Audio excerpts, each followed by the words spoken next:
in the show, let us all welcome Miss Tina Paner, the ever-talented actress as Nadia Molina. We also have Miss Charmaine Arnaez as Glenda Ilagan. Very charismatic actress we have. Siyempre hindi magpapali si Miss Maricar de Mesa, playing the role of Bibe Tonet.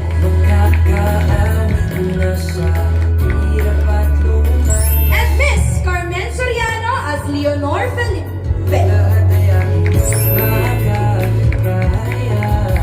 Added to the cast is also Mr. Jojo Alihar as Principal Mark, who can't be with us today.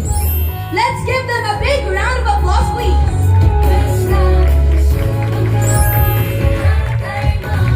Now that we got a good look at our proficient actors, kilalanin naman natin ang pinakabagong Gen Z Barkada from Sparkle. Meet the students of Macau. Starting with Mayan Basa, aka Bangus Girl, as Mayan Cortez.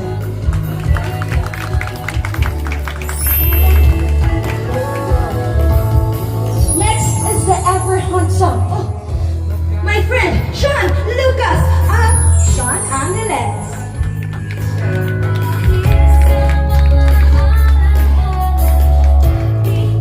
Hindi rin magpapalit si Miss Shanti Videla as Shanti Villanueva.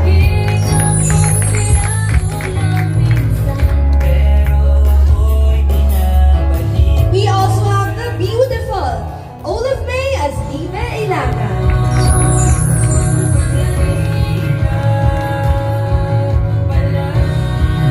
My fellow Cebuano, Mr. John Clifford as JC Serrano.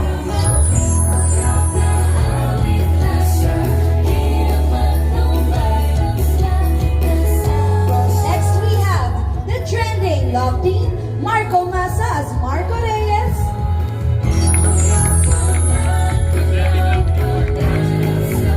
And Miss Ashley Sarmiento as Ashley Salonga.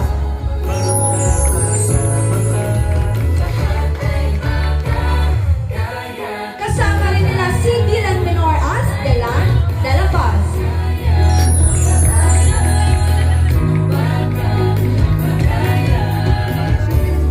Lastly, get ready to be mesmerized by Miss Zephanie. She will be playing the role of Zeph Molina.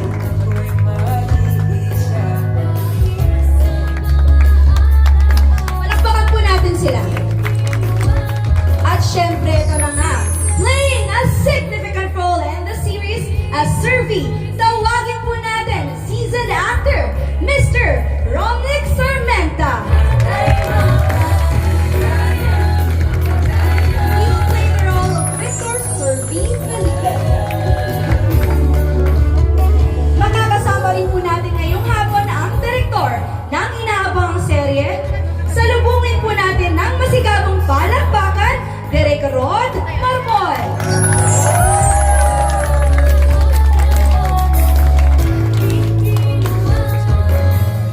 At this point, let's have a quick photo op of our cast. Tingin po muna tayong lahat sa camera and closer please.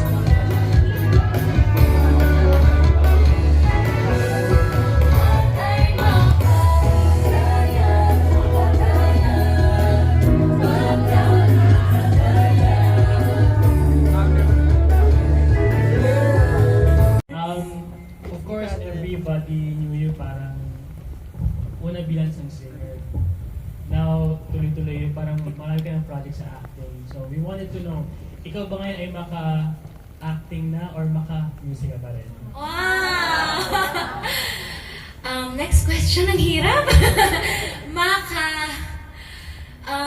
Wow. Siguro po talagang natututunan ko pong mahalin yung pag-arte. Kahit na before, lagi ko po itong sinishare dati na isa po siya sa greatest fears ko kasi mahiyain po talaga ako nung bata. Ngayon po, medyo siguro po after all ng experiences sa life and yung mga encouragements na nare-receive ko from the people na I value the most, talagang na-boost po ako and mas nag-grow yung passion ko for just art itself. And I know na with singing po, nandun pa rin yung pag-arte kasi, you know, you have to sing with emotions, and di naman po lahat ng kanta parang nakaka-relate ako. Pero dahil po, it's art, part po yun yung pag-arte. Kaya feeling ko po ever since nandun talaga siya sa heart ko, and mas nag-fire up po siya nung talagang nasabak po ako sa pag-arte. And lahat po ng mga nakatrabaho ko ever since, meron po silang na-impart sa akin na kung bakit mas na papamahal po ako sa pag-arte. So, nandun pa rin po yung pagkanta. Mahal ko pa rin po yung pagkanta, pero ngayon, pareho na. Pwede ba yung magmahal pa? You can do both here in Baka. Yes! Opo, here in Maka actually po, makakanta at makaka-arte. Pero how does it feel that you're given this role? It's, of course, it's a GMA Public Affairs program. How does it feel that you're given this project?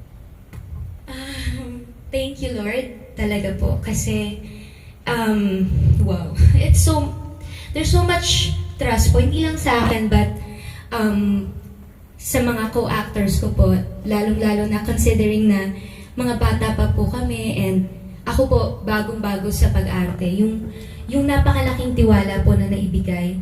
May kasama siyang pressure, pero nandun din yung pagpapasalamat sa paniniwala nila sa amin. So, I'm so grateful po and super blessed to have all these people walk with me in this journey of discovering more about myself sa career po na to. So, sobra po akong grateful.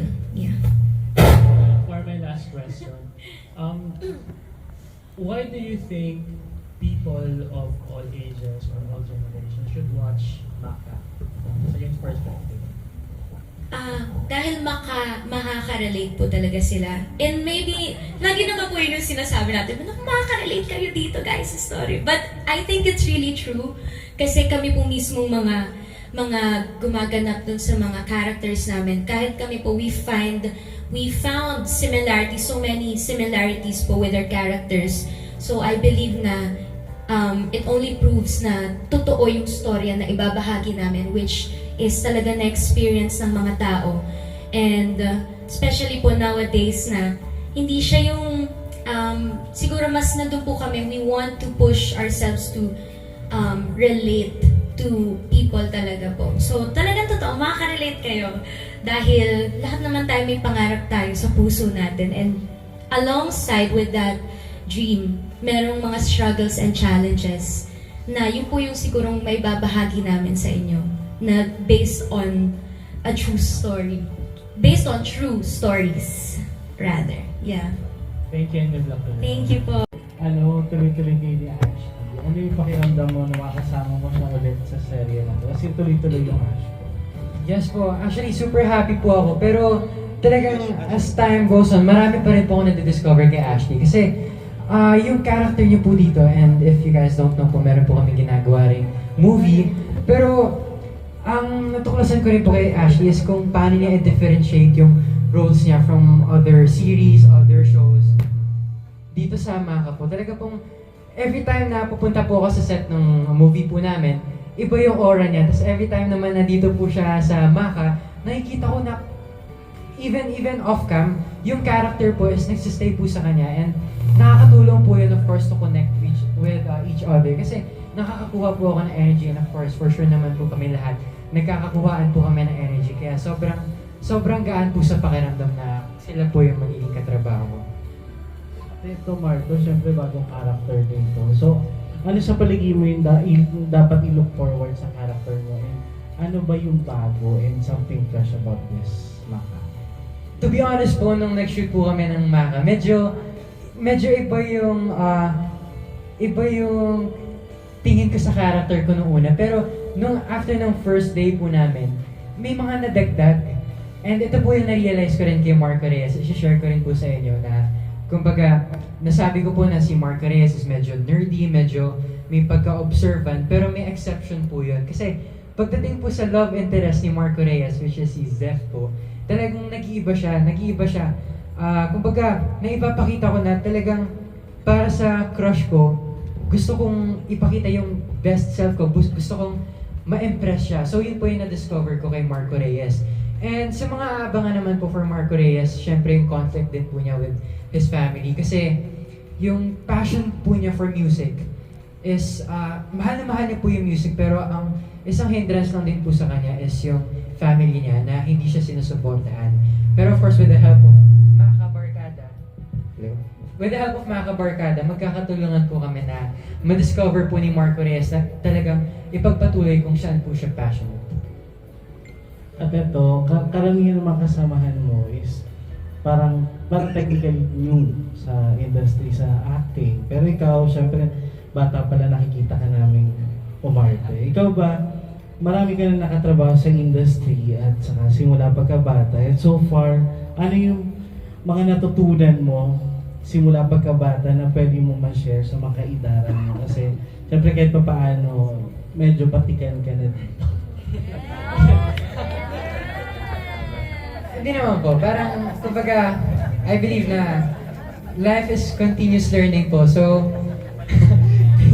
hindi naman po, tingin ko, marami pa rin po akong matututunan kahit sa kanila. Pero, kasi ngayong magkakasama po kami, feeling ko parang, ang gagaling po nila, nagagampanan po nila yung mga roles na kung paano po talaga nila dapat gawin. And nakaka-relate pa rin po ako sa kanila and marami pa rin po akong natututunan. Pero, of course, syempre, yung siguro mga lesson over time po na napagdaanan ko rin dahil gaya mo na sabi, medyo matagal na rin po ako sa showbiz. Kumbaga, medyo na-build ko na po yung approach ko when it comes to acting. Na, yun nga, to set a different version of myself off-cam and sa work po. Kasi minsan, dahil po sobrang close na po namin, nabuo na po yung bonding namin, may mga times na baka nakakalimutan po namin na nag-work po kami. So, ayun lang din ang parang maibabahagi ko sa kanila is to be aware of everything, to be aware of the role.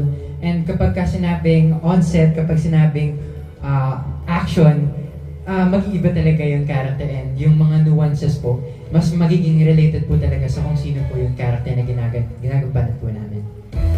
Thank you, Marco, and congratulations. Thank you po.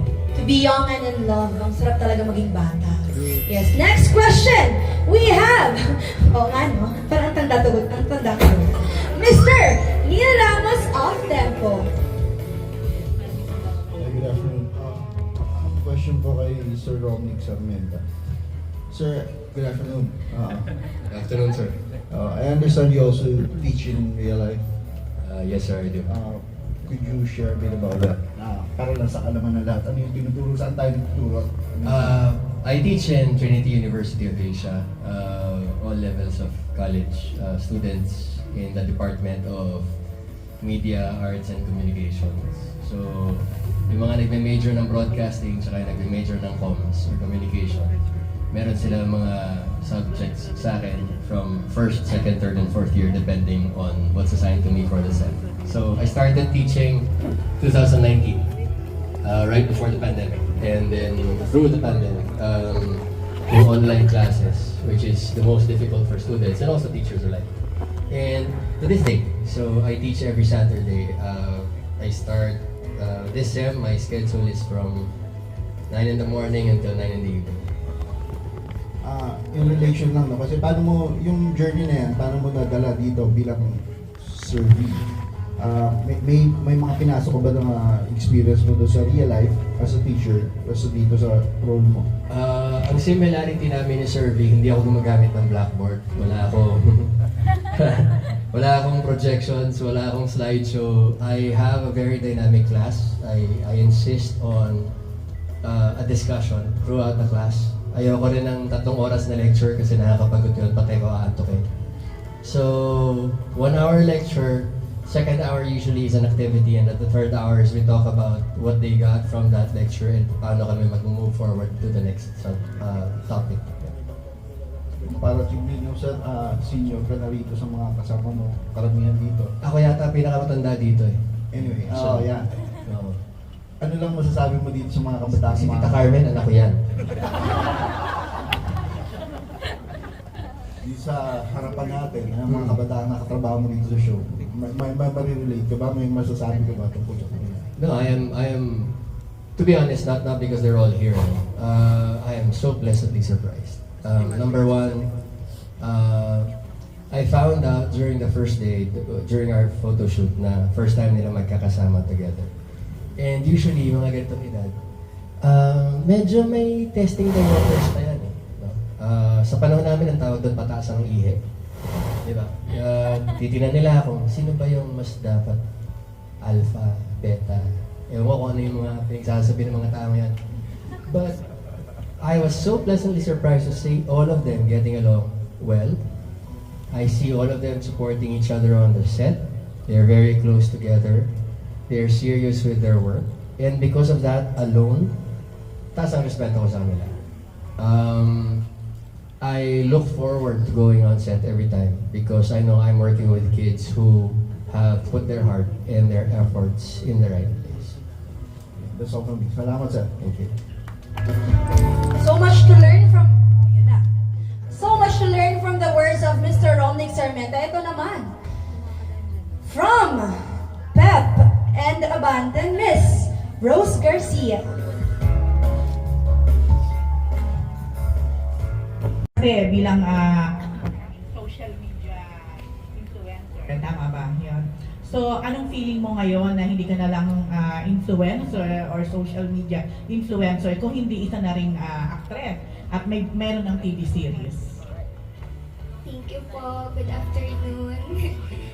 So, ayun po, hanggang ngayon hindi pa rin po ako makapaniwala na nandito na po ako sa GMA, sa Sparkle. So, nagpapasalamat po ako sa lahat ng aking mga auntie at uncle, which is yung mga supporters ko po.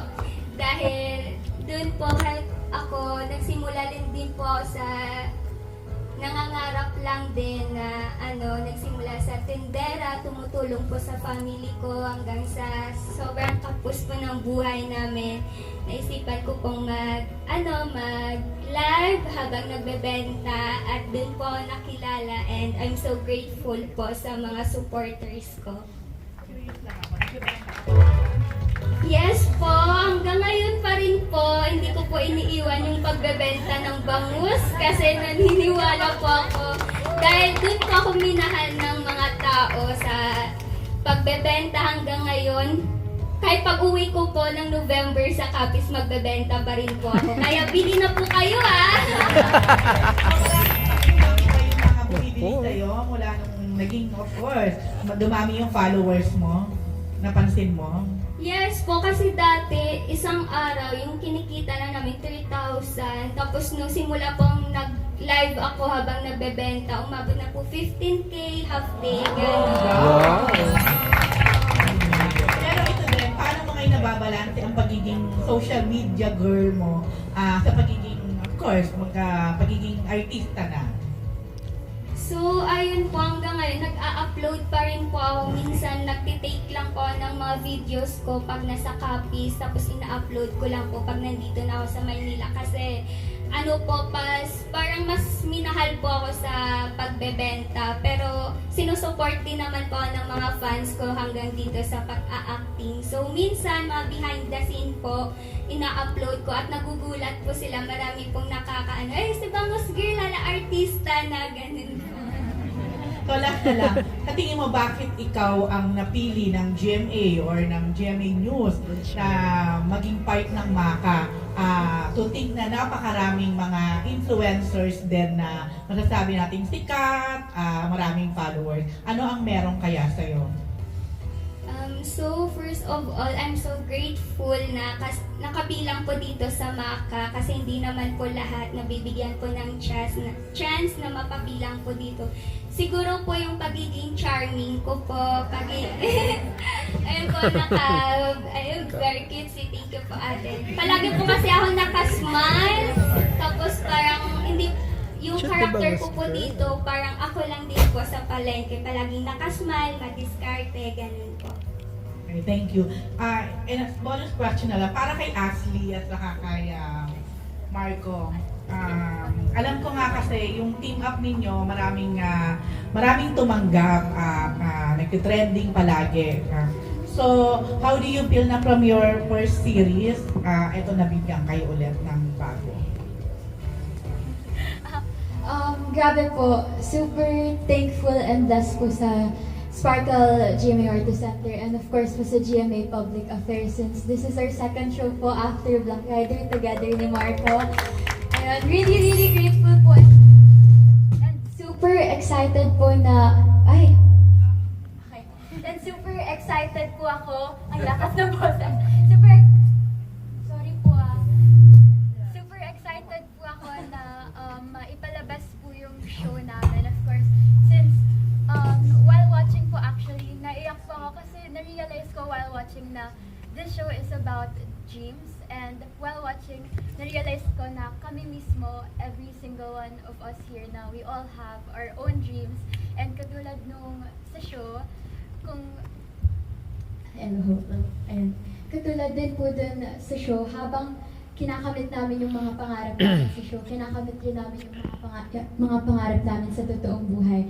And I hope malaki po yung impact nito sa mga viewers, hindi lang po sa Gen Z, kundi rin po sa lahat ng taong may pangarap. And yun po, super excited and sana tuwang-tuwa po yung mga fans po ng Ashko na nabigyan po ulit kami ng another chance to work. Yun po. So,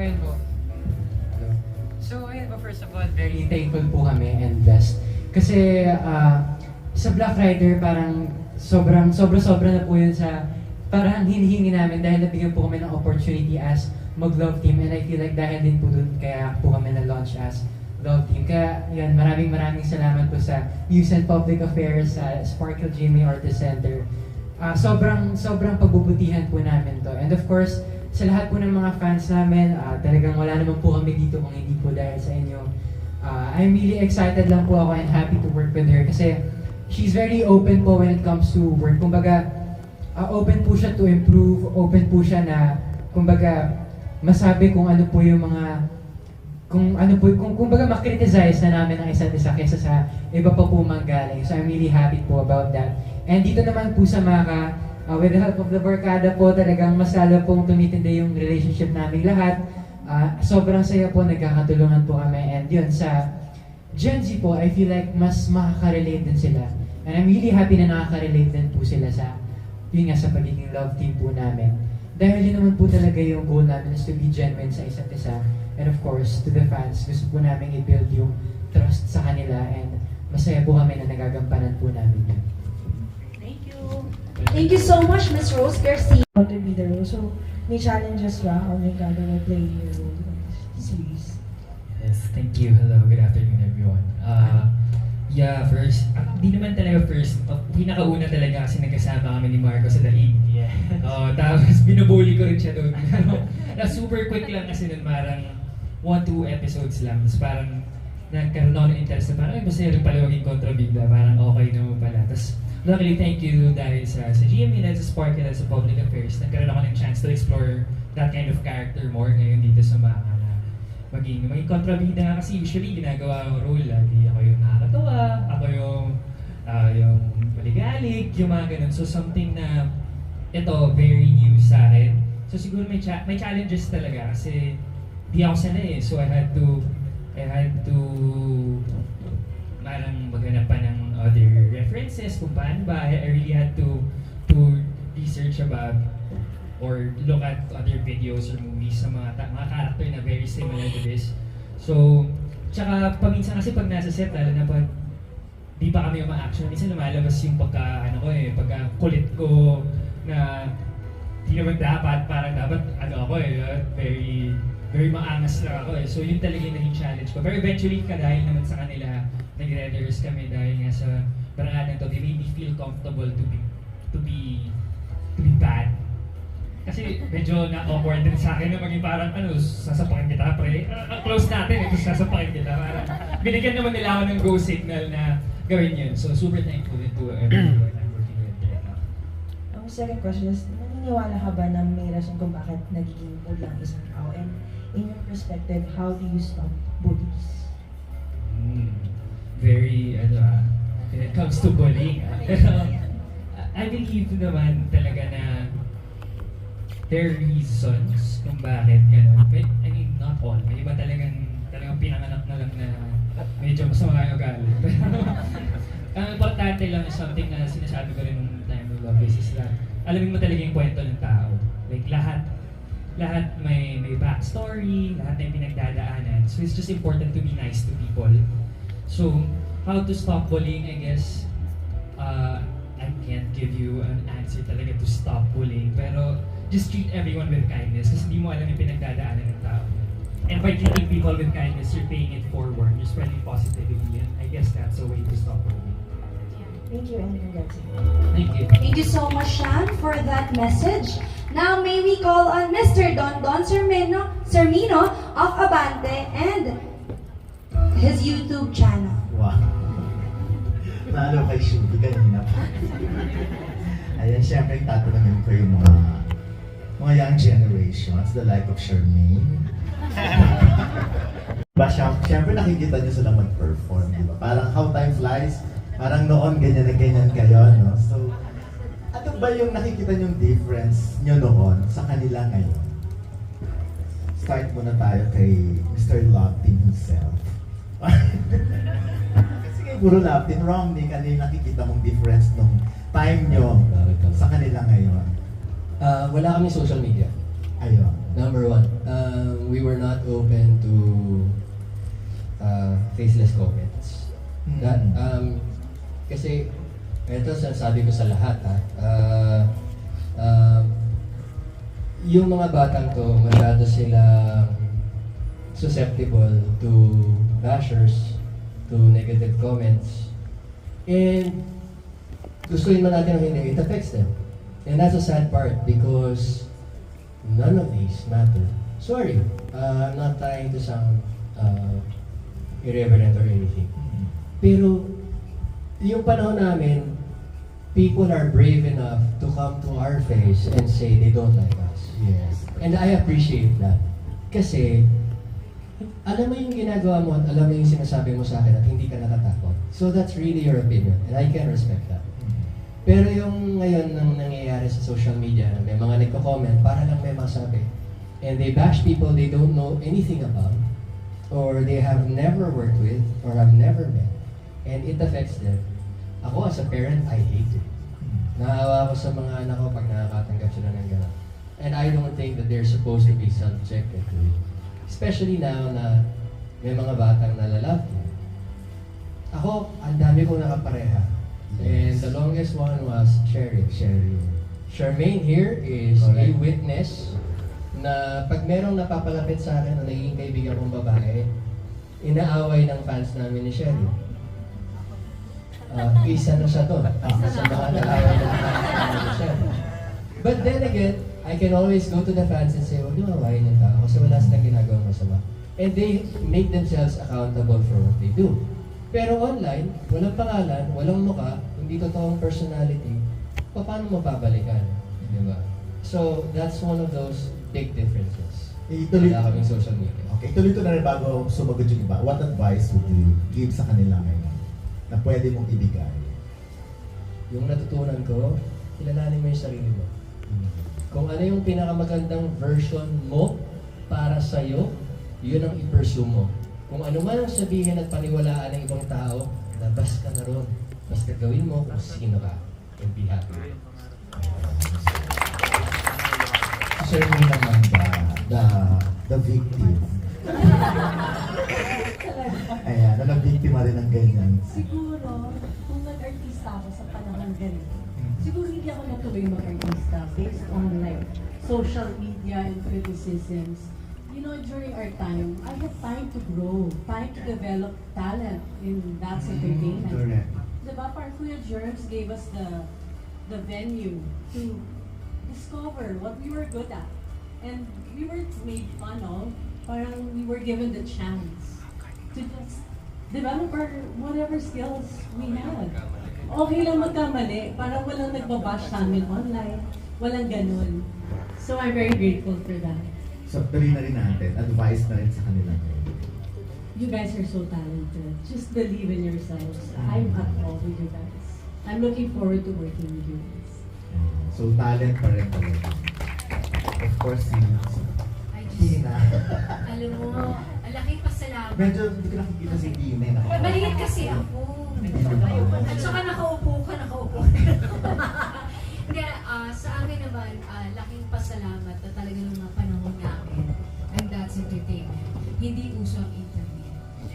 Oo, hindi uso pa ng mga panahon. Oo, ganun na kami katanda. Oo. Hindi, talagang hindi uso ng mga panahon natin ang internet. So, malaking bagay yun para sa amin. Yun nga lang, medyo, kung si Charmaine naaaway, ako rin naman din, ganun din I know, witness kami doon, Oo, syempre. maraming witness sa mga panahon na yun. So, Magiging pa ba natin kung wag si na, tapos na yun. Naikwento lang, kasi Yes. na-open up kasi yung sa mga love team na yan, na inaaway-away, tapos yung mga fans. Ang nakakatuwa lang kasi nung mga panahon ng namin, yung mga fans, parang nahihiya sila. So siguro sobrang excited o yung excitement Pag-idolize sa inyo. ng mga fans noon.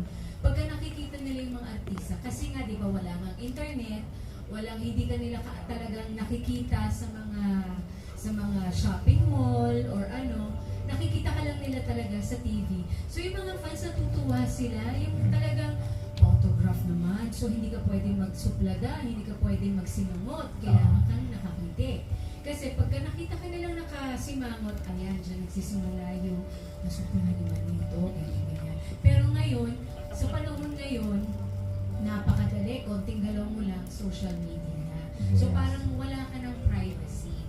Noon kasi parang may privacy pa ng mga panahon natin.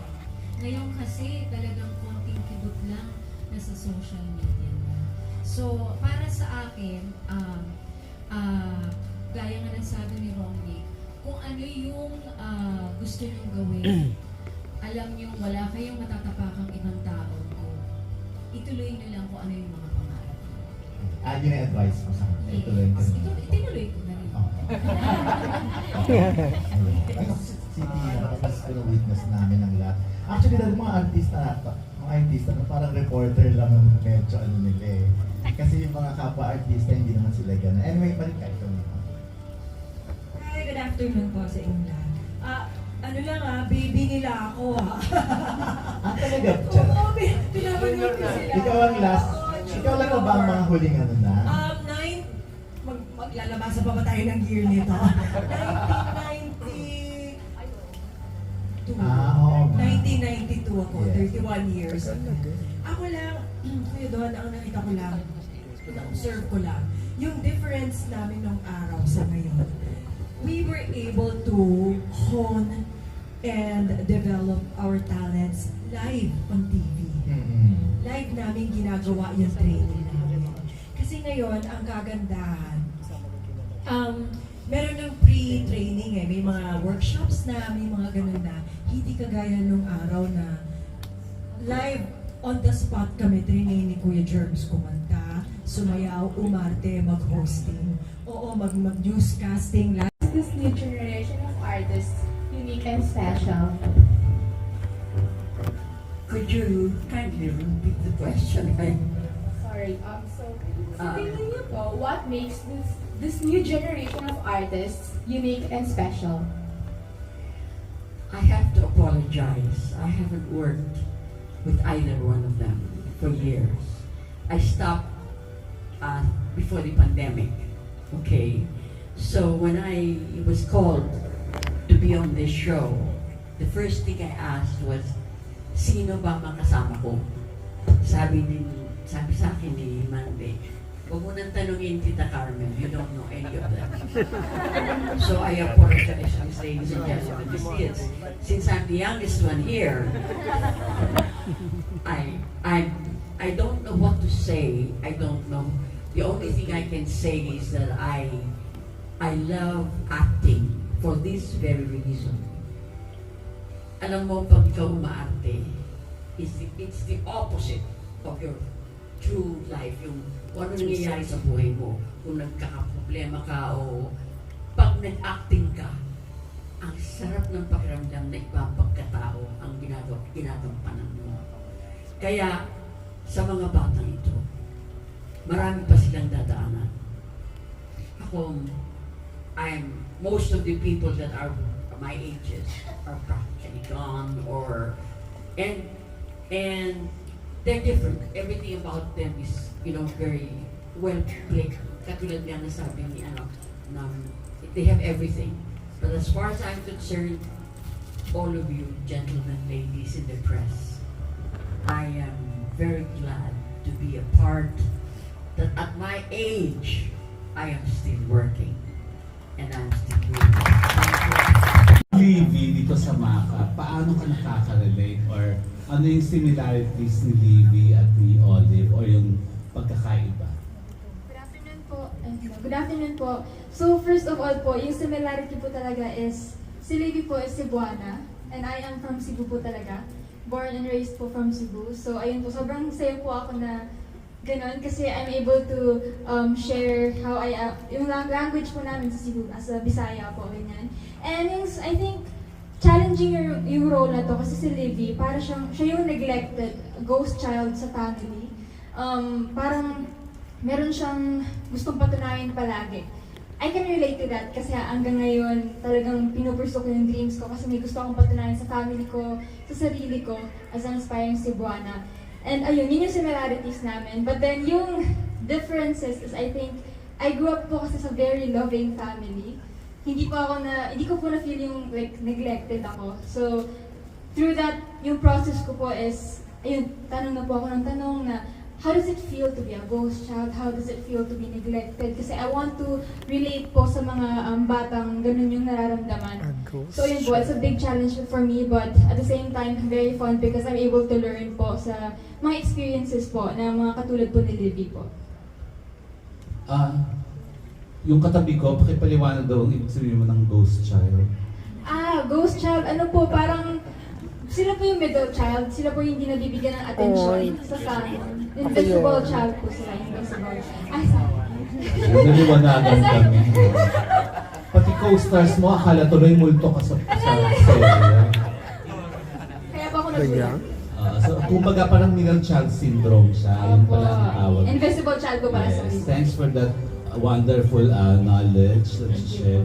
And pangalawa kong question, Olive, is ano yung maikukwento mong pinakamasaya niyong moments dito, especially ng mga kapwa mo, teens, while taping the serye? Meron ba sa inyo medyo nagtarayan or nagsupladahan or whatever? Or friends kayo talaga lahat? Ay, meron po. Sino? Joke lang po. Hindi, joke lang po. Actually po, sobrang, at first po kasi kinakabahan ako kasi wala pa po ako nakatrabaho sa kanilang lahat. So parang intimidated po ako since bago din po ako. Pero nung nag-start na po kami magtrabaho, sobrang comfortable ko lang po talaga sa kanilang lahat. It's as if like magkakilala na kami before. Sobrang smooth lang po ng lahat ng pinag-uusapan namin. And yung fun times po namin sa taping, yun po yung off-cam. Yung wala na kaming magawa. Like ang dami na po namin napag-usapan kung ano na po nagagawa namin. Nag-acting na kami, kumakanta, sumasaya, kung ano-ano na po ginagawa namin. So, yun po yung pinaka-the best. And sobrang saya ko po na sila yun. Cause sobrang talented, ang babait. Ano wala pong tarayan, wala po talaga, promise. Grabe naman yan. Parang meron daw. Wala po. Mabay-bay po sila lahat po. Nakapakwento lang direct yung inspiration natin for this show. Nasa kayo kumuha ng inspiration. Ay po, magandang hapon Sir Alan. Magandang hapon po sa inyong lahat. Maraming salamat for making time para po ay pakilala namin itong show na ito sa inyo. Ang laki po nitong sugal from everyone and especially from GMA Public Affairs to do this story. Kasi iba po siya. Siyempre ngayon po alam niyo naman na marami sa atin na nasa industriya na na hindi na alam kung ano yung formula to make a show sell. Diba? The audience is constantly changing, ibang consumption patterns sila, ibang preferences nila. Pero kami parang we had to go back sa kung ano ba yung gusto namin. So, alam niyo po kayo, usok-uso yung mga content, alam niyo mga Chinese na nagluluto, yung sila mismo yung mag-harvest sa bukid, Kasi generally, globally, I think we all just wanna go home. So feeling ko yun po yung core ng palabas na ito. It's your way to go home sa kung saan yung mas simple, mas tahimik, but still as colorful and interesting. So yun po yung kwento ng Maka. Ako ay, lumaki po ako na public school ako nag-aaral mula kinder hanggang college. And alam ko na ang daming mga stories doon na hindi nauungkat. So ito po yung isa naming paraan para ipakilala yun. And on top of that, growing up as a panganay, pinalaki din po ako ng teleserye. So that's what I want these kids to be for the audience. Na sila yung maging ate kuya ng mga walang ate kuya. Na ma-mirror nila yung stories at struggles ng mga taong yun. Ayun, salamat. First time working with Stephanie, and how's working with Stephanie? Hello. Thank you so much. Good afternoon po everyone. My name is Dylan. Yes po, first time po actually makaka-work si Jeff. And actually lahat po ng cast. And I'm very happy, and especially kay Jeff kasi nung nag-meet kami, nung nag-start kami sa photoshoot, gano'n, parang ang saya ng pakiramdam ko kasi alam ko si Jeff, very talented siya. Halata naman. Grabe. Sobrang bait, sobrang charming. And I actually seryoso. And I actually admire her for that. Actually, na-idolize ko nga siya. Wala nga akalaman ako siya. And ayun,